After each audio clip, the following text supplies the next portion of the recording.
Good morning, children. So, what we were discussing about the chapter that is the tale of the Bisnois. Okay, now is that clear? What we have discussed, it is also important. It is a place in Rajasthan that is in Marwad. Okay, now this is situated in Marwad and Jodhpur, and where a lot of Bhils were living there.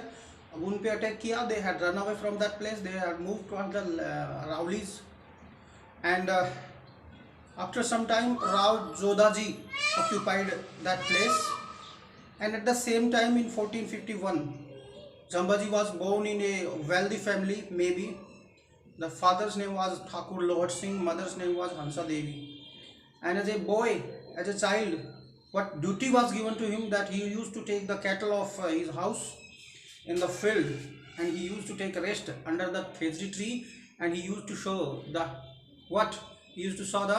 activities of black bucks, antelopes, all things. But what happens after few years or maybe 1 year, वहाँ पे बहुत ज़्यादा सूखा पड़ा, and everything was destroyed due to this. Is that clear? सूखे के कारण सब कुछ destroy हो गया. तो उससे क्या हुआ, लोग पेड़ काटने लग गए. ऐसी बुरी हालत हो गई उनकी कि मतलब मरने लग गए लोग. पेड़ों को अंधाधुंध कटाई करना शुरू कर दिया, वो पॉड्स खाने लग गए, जानवर मरने लग गए. All the people were migrating to other states also, है ना. But Jambaji also had a vision. उन्होंने एक विजन आया उनको, सपना जो बोलते हैं अपन को, एक दृष्टांत हुआ उनको, और उन्होंने क्या किया, एक 20+9 जो बिश्नोई का जो सिद्धांत है उन्होंने अप्लाई किया लोगों पे कि पेड़ बचाओ, पेड़ लगाओ और जानवरों की सुरक्षा करो. And the people were also following the same things. But what happens, वहाँ पे जो टेरिटरी में है कि जो महाराजा अभय सिंह जो थे इन 1730 में, he wanted A palace for himself. अपने लिए एक बढ़िया सा पैलेस बनाना चाहते थे. तो उसके लिए चूना पत्थर जो होता है वो और फ्यूल की ज़रूरत थी. They needed fuel and kilns also, ना भट्टियाँ जो होती हैं चूने की, lime kilns, they needed for that. And everywhere they were searching but nothing was left, क्योंकि सभी जगह पेड़ पौधे खत्म से हो चुके थे. Only one village was, that was I think 16 kilometre, 16 miles from Jodhpur. 16 miles जो जोधपुर से दूर था, that was Khejarli village. So they decided to make clean there, क्योंकि वहाँ पे प्रचुर मात्रा में चूना पत्थर भी था और पेड़ पौधे भी थे, बहुत से थे, है ना. क्योंकि उनको लोगों ने अपने पेड़ पौधे लगाए थे वहाँ पे. So and there was an excellent limestone to near one of their village Khejarli. Abhay Singh Diwan, जो दीवान होते हैं अभय सिंह महाराज के, ordered that the lime kilns be started near Khezerli to begin the construction of the palace. He ordered कि near Khezerli tree we will make kilns, and because we also having a abundant we can say trees also there. But when the workers got ready to cut the trees for fuel, जब वो मजदूर when they got ready to cut the trees for fuel, they found that the Bishnoi would not let them touch the tree.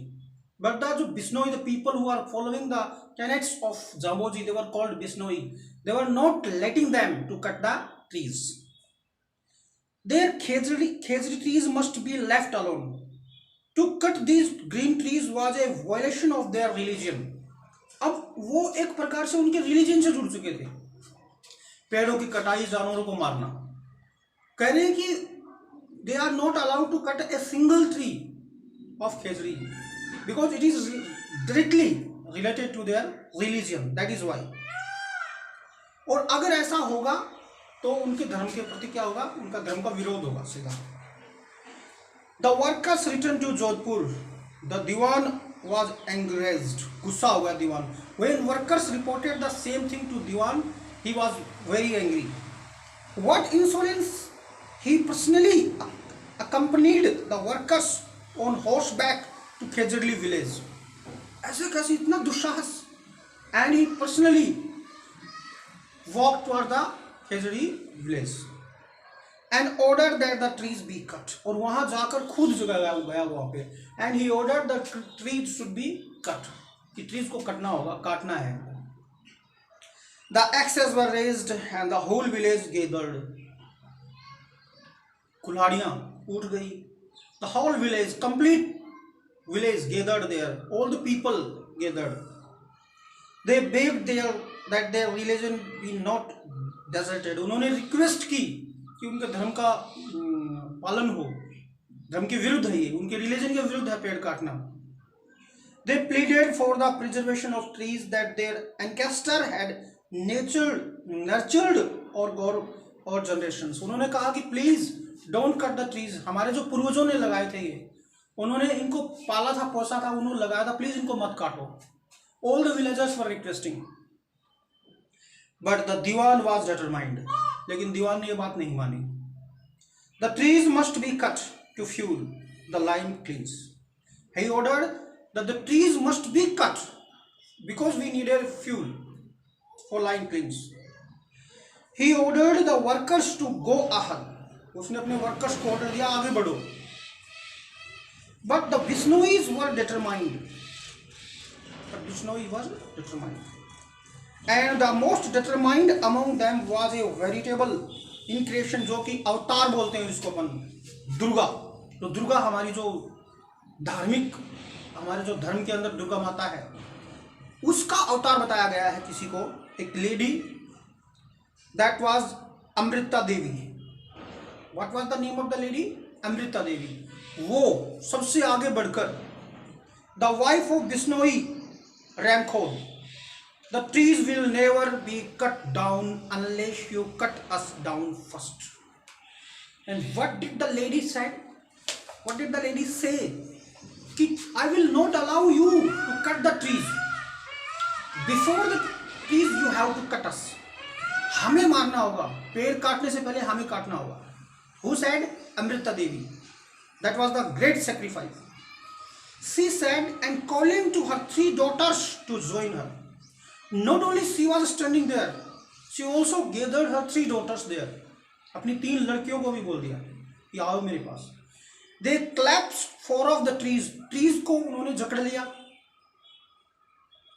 The Diwan fumed, और भी गुस्सा हुआ दीवान को, and ordered that all 4 of them be cut down with the trees. बहुत ही गलत order दे दिया उसने. बोला कि all the 3 daughters and Amrita Devi, वो जो पेड़ों को जकड़े हुई थी ना, इनको भी इनके पेड़ों के साथ काट डालो. Who ordered that? Diwan. The axes fell and the brave women were cut to pieces. कुल्हाड़ियां उठी और brave women को भी काट डाला उन्होंने. But the Bisnois were not to be cowed. लेकिन बिश्नोई घबराए नहीं, डरे नहीं. More and more of them came forward to hug the trees and to be cut down with them. When they saw the great sacrifice of a lady, Amrita Devi, and her 3 sisters, more Vishnois came there, and more Vishnois were taking part in this, we can say, incident. And they were ready to be cut. The news of this massacre, ये जो नरसंहार हुआ, इसकी जो news spread rapidly, and thousands of Bisnois rushed from their 84 surrounding villages to help their brave brothers and brave sisters. This news rapidly increased, and the people were 84 villagers, the 84 surrounding जो गांव थे, 84 गांव, they reached there to help their brothers and sisters. They all are Bisnois. Altogether, 363 Bisnois sacrificed their lives to guard their sacred edges. 363 बिश्नोइज ने अपनी life, अपना जिंदगी sacrifice कर दी उन पेड़ों के लिए. यानी it was started by Amrita Devi and her 3 daughters, and more Vishnois were coming to sacrifice their lives, and from 84 villages, all the Vishnois were gathering there, and total कितने मरे? 363. मरे नहीं बोल सकते अपन, उन्होंने sacrifice किया for the trees, to save the trees. That was the, we can say, great sacrifice. बलिदान बोल सकते हैं, बहुत बड़ा. अपनी पवित्र धरा को बचाने के, अपनी पवित्र जो कहते हैं ना परंपरा, उसको बचाने के लिए। The maharaja's man who had never imagined that things could come to such a pass were now truly frightened. The people who belongs to Maharaja, they never ever imagined that कि ऐसा होगा। all were frightened, सारे घबरा गए। They rushed back to Jodhpur to report happening to Abhay Singh. Abhay Singh राजा था उस time पे। They all returned to Jodhpur and they all reported this incident to Maharaja Abhay Singh. Abhay Singh saw clearly that the might which had successfully challenged the power of Aurangzeb, वह बंदा अभय सिंह जिसने औरंगजेब को challenge कर दिया गया था, could do nothing in the face of such moral courage. लेकिन इस moral courage के सामने, courage के सामने वो कुछ भी नहीं कर सकता। What was the moral courage? The courage of Bisnois. 363 had sacrificed their life. वो ऐसा महाराजा अभय सिंह जिसने औरंगजेब के दांत खट्टे कर दिए थे, लेकिन वो इन बिश्नोईज के सामने हार रहा था। He personally rode to Khezerli to man matters. Personally वो गया कहाँ? खेजरली, मैटर को खत्म करने के लिए। He adjured the weeping, agonized mass of thousands of Bisnois. A lot of Bisnois were weeping. They were angry with the ruler, or we can say with the Diwan. He assured, उन्होंने उसको विश्वास दिलाया, the Abhay Singh make sure them that from now on he would fully respect their religion principle. कि from today itself, from now, from this incident, I would respect your religion and your principles. Whatever principle you are having, whatever we can say thoughts in your mind are running to regarding to save the trees, I will follow them. A copper plate inscribed, एक copper plate ली गई, उस पे लिखा गया, with the promise was presented to the Bisnois. The promise was made in front of the Bisnois, that was given to the Bisnois proper, जो होती ना copper plate, उस पर लिखा गया henceforth कि after that today the inscription said, जो लिखा गया था वो क्या बोला? No green tree would ever be cut near Bisnoi village. कि बिश्नोई विलेज के पास no green tree would be cut, nor would any animal be hunted in their vicinity. Not only the green tree be cut, we will also not kill any animal. कोई भी शिकार भी नहीं होगा यहाँ पे near their areas. That was the promise made by Abhay Singh to them. To whom? To Bisnois. कि आज के बाद आपके एरिया में, बिश्नोईज के विलेज के पास कोई भी हरा पेड़ नहीं काटा जाएगा, किसी भी जानवर को नहीं मारा जाएगा, कोई शिकार वगैरह नहीं होगा यहाँ पे। Who made this promise? Abhay Singh, है ना? 2.5 centuries have passed since this is episode. इस एपिसोड के बाद 2.5 century passed. Bisnois have now been guarding the trees, giving secure to the wild animals of Rajasthan. न केवल राजस्थान में, Haryana and Madhya Pradesh of for nearly 5 centuries. 5 centuries से they are protecting the trees and animals, not only in Rajasthan, Haryana and Madhya Pradesh. Everywhere else, the green cover of Indian subcontinent has been ravaged and continues to be destroyed at an ever accelerating pace. कह रहा है कि writer कह रहा है कि हमारे India के अंदर ग्रीन कवर बढ़ भी रहा है तो ग्रीन कवर कट भी रहा है, लोग पेड़ों को काट रहे हैं, अंधाधुंध कटाई हो रही है, लेकिन the thousand upon thousand of black buck that once roamed the Indian plains have all vanished without a trace. The writer is saying कि हजारों की संख्या में the black buck who are roaming here and there in India, you can hardly find a trace of them nowadays. They are totally vanished, सारे खत्म हो गए. But near the few Bisnoi villages, the greenery not only persists, but when you would go in the villages of Bisnois, the greenery is there, but also is or on the increase of around their villages. The black bucks roam as freely as Kalidas time near the ashram of Sagkanwa. I was saying that black bucks are also moving freely. जानवर हिरण वगैरह सब move कर रहे हैं free. कहाँ? Near the Bishnois villages. And he also compared this era to the Kalidas era. Near the ashram of साधु कण्व ऋषि के आश्रम में जैसे हिरण फुदकते थे, घूमते थे ना, वैसे ही बिश्नोईज के गांव के पास हिरण वगैरह जो जानवर हैं, जंगली जानवर, वो सब ऐसे ही है, घूम रहे हैं free. Akbar was so amazed to see these herds of fearless black bucks near Bishnoi temples that he personally recorded his wonder at witnessing a scene from Satyayuga. Akbar the Great, a Mughal emperor, he was also surprised to see what? To see the free black bucks, fearless black bucks, were wandering near the villages of Bishnois. And he also witnessed himself from a Satyug. And what did he say? कि this is not a Kalyug, this is a Satyug. The age of truth, जो कि किसकी सच्चाई का युग is. In this Kalyug, the corrupt present. So, in this chapter, the sight is even more astonishing for us today than it was for the Emperor Akbar 4 centuries ago. If we would see this sight today, that will also be more surprising for us that had happened with Akbar 4 centuries ago. 400 साल पहले जब अकबर के साथ ऐसा हुआ था, आज भी that is more surprising for us अगर हम उसको देखें. For the Bishnois continue to hold on their magnificent obeisance to this day. उस दिन के बाद में जो उनका अपनी जो धरोहर है उसको बचा के रखना, बिश्नोईज अभी भी वो कंटिन्यू रखते हैं. They are living their life now as a normal people.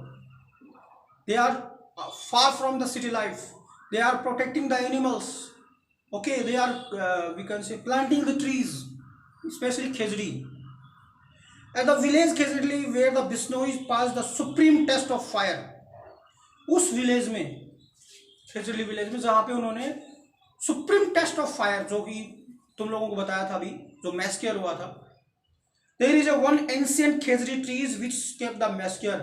एक ट्रीज वहां पे एक ट्री बचा था, पुराना खेजड़ी का ट्री जो बचाया गया था. 2 years ago, the Bishnoi planted 363 more trees around it in the memory of 363 martyrs. कह रहा है कि 2 साल पहले जब ये राइट चैप्टर लिखा गया था, before 2 years ago, more 363 trees were also planted by the Bishnois in the memory of, किसकी याद में? 363 martyrs, जो योद्धा थे, शहीद थे, उनकी याद में 363 पेड़ और लगाए गए. And these trees being nurtured with love as they are growing fast. और इन ट्रीज को प्यार से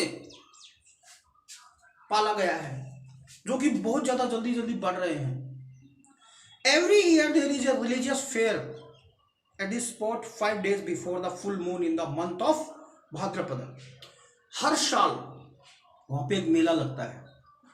Before 5 days, full moon, पूर्ण चंद्रमा से 5 दिन पहले, in the month of Bhadrapada. It is an occasion which every tree lover of India should witness at least once in his lifetime. एक ऐसा occasion है, writer is addressing to us. कह रहा है कि a person who is a truly tree lover should attend this fair. Okay ना? So that was the chapter which I have taught you. It was the great sacrifice of Bishnois. कि पेड़ों को बचाने के लिए उन्होंने अपनी जिंदगियां कुर्बान कर दी. एक छोटा सा गांव खेजड़ली जो कि 16 miles away from जोधपुर, और जाम्बोजी को विजन हुआ. He had a vision and he made the rules 20+9, that is Bish plus no, Bishnois हो गया. The people, the person who is following these tenets are known as a Bishnoi. And these Bishnois are very brave. अभी भी अपन सुनते हैं and you can see the incident of Salman Khan who had killed we can say उसने एक dear मार दिया था, अभी तक भी उसका पीछा नहीं छोड़ा जा रहा, कोर्ट में केस हो रहा है. ओके ना. So that was the great sacrifice of Bisnois. They have, we can say, devoted their complete life for the protection of the animals and the trees. और किस प्रकार से अकाल से भी बचे वो लोग. तो ये किसकी दी हुई शिक्षा थी? जाम्बोजी की. Got it? I hope you have understood this chapter completely. So in this chapter what we have discussed, most of the things are that, first of all, introduction of Jamboji. कब जन्म हुआ? What was the name of the father? What was the name of the mother? दीवान क्या किया उसने? How many people sacrifice their life for the protection of their trees? ये भी important है, that is also very important. And what was the name of the person who first sacrificed her life? Amrita Devi and her 3 daughters. Got it? Name of the writer also very important in this chapter.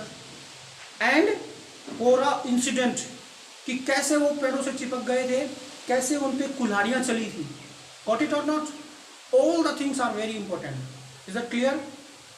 Understand? So writer का नाम और कैसे कौन आया था जोधपुर, महाराजा जोधा है ना. सो वो क्या कि उन्होंने जोधपुर बसाया था, जोधपुर नाम उन्हीं के हिसाब से, उन्हीं के कारण पड़ा था. फिर भील्स कहाँ चले गए थे? Where had the Bhils gone and who attacked on the Bhils? सबसे पहले क्या था? वेस्टर्न जो अटैकर्स थे, जो पशुपालक थे, उन्होंने अटैक किया. Bhil had departed to the Aravalli. This all the things are important. Okay, enough for today. Okay, मिलते हैं कल. बाय.